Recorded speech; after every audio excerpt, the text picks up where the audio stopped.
मी वॅगाबॉन्ड Mac. आत्ता मी आहे रत्नागिरीच्या अणसुरे ह्या गावामध्ये. इथे आपण आलेलो आहोत. माझ्या पाठीमागे तुम्ही बघू शकता एक गिरेश्वर म्हणून महादेवाचं मंदिर आहे आणि एकदम सुंदर निसर्ग संपन्न असं मंदिर आहे आणि या मंदिरात आपण दर्शनाला आलो आहोत. तर चला व्हिडिओला सुरुवात करूया. तुम्ही राहा व्हिडिओच्या शेवटपर्यंत माझ्याबरोबर. कोकणातल्या मंदिरांचे जे वैशिष्ट्य असतं ते स्तंभ इथे आपल्याला दिसत आहेत.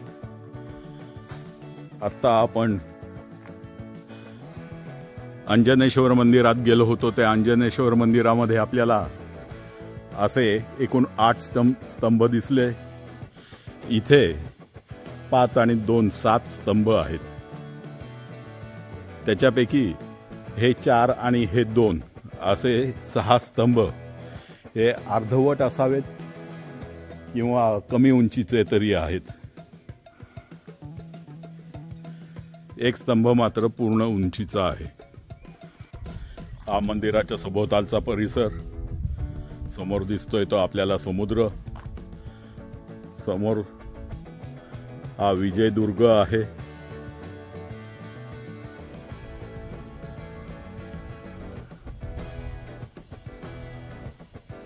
आणि त्याच्या मागे पसरलेला अथांग समुद्र.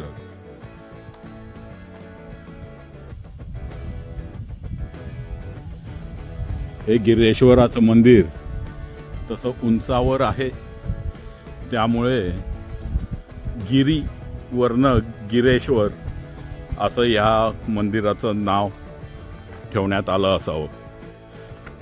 मंदिराचा जीर्णोद्धार झाल्यामुळे आता आधुनिक पद्धतीचं आधुनिक बांधकाम शैलीमध्ये हे मंदिर आहे. पण मूळतः हा मंदिर खूपच जुनं आहे.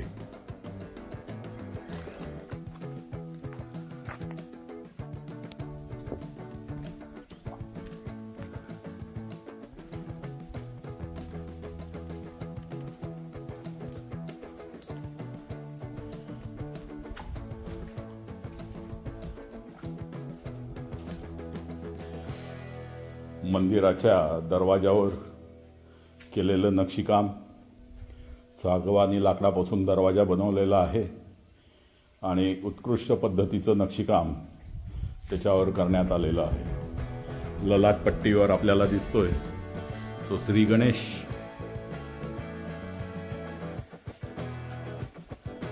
जीर्णोद्धार झालेला असल्यामुळे मंदिर अतिशय वेगळ्या पद्धतीने आणि आधुनिक स्वरूपामध्ये आपल्या समोर दिसतं.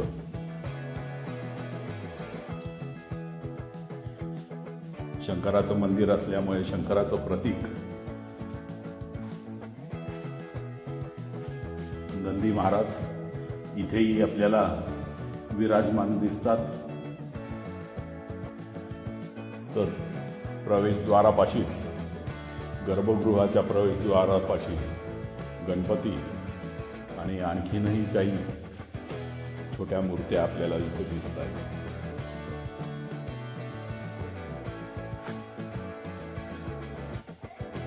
शंकराची पिंडी, तिच्यावर होणारा अखंड अभिषेक आणि बाजूला आपल्याला दिसतं आहे ते पिंडीवर ठेवण्यासाठी तयार करण्यात आलेला तांब्याचा पिंडीचा मुखवटा.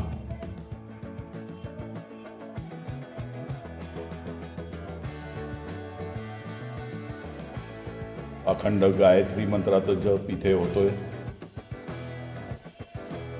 हे मंदिराबरोबरच इथे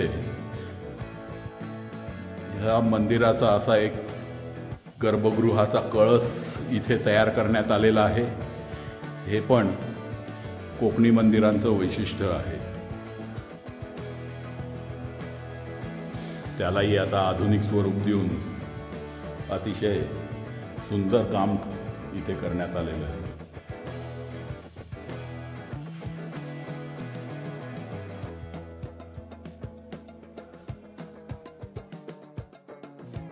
कोकणातली मंदिरं कायमच प्रशस्त असतात आणि त्यांना चिरा दगडाची एक तटबंदी सुद्धा आपल्याला दिसून येते। हे मंदिर छोटे सुबक आहे। नवीन बांधकाम आणि नवीन रंगकाम केलं असल्यामुळे एक आधुनिक शैली ह्या मंदिराच्या बांधकामामध्ये, निर्मितीमध्ये आणि पेंटिंगमध्ये आपल्याला दिसून येते। रंग व्हायब्रंट अशा पद्धतीचे आहे आणि कोकणात कायमच व्हायब्रंट कलर वापरले जातात, तसे इथेही वापरले गेले। काही नक्षीकाम केलेलं आहे आणि खूपच आकर्षक असे ही कलाकृती आपल्याला दिसून येते। विस्तीर्ण पटांगण असल्यामुळे विस्तीर्ण जागा ह्या मंदिराला लाभलेली असल्यामुळे मंदिर खरंच खूपच सुंदर आहे। आणि सगळ्यात महत्त्वाचं म्हणजे कोकणातल्या मंदिरात असलेली अभूतपूर्व शांतता आपल्याला या मंदिरामध्ये बघायला मिळते आणि एक अविस्मरणीय असा अनुभव आपल्याला या मंदिरात येतो। अतिशय छोटंसं पण अतिशय सुंदर असं हे मंदिर आहे। इथला निसर्ग खूप छान आहे आणि समोर असलेल्या विजयदुर्गाला जर तुम्ही भेट देत असाल तर अणसुरे गावामध्ये येऊन ह्या मंदिराला जरूर भेट द्या।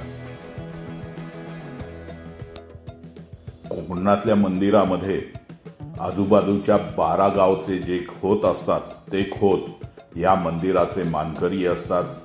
ह्या मंदिरांमध्ये प्रथम मान ह्या खोत मंडळींना मिळत असतो। असंच अणसुरे गावाच्या जवळ असलेल्या बकाळे ह्या गावामध्ये असलेले खोत श्री पवन परांजपे यांनी मला ह्या मंदिराचं दर्शन घडवून आणलं। त्यांच्या बकाळे येथील वाडी समोरचा असलेला हा निसर्ग संपन्न परिसर आणि खाडी, ह्या प्रकारचं निसर्ग संपन्न आणि सौंदर्य आपल्याला क्वचितच बाकी ठिकाणी बघायला मिळतं। इथलं जीवन और आहे आणि खूपच फंटास्टिक आहे।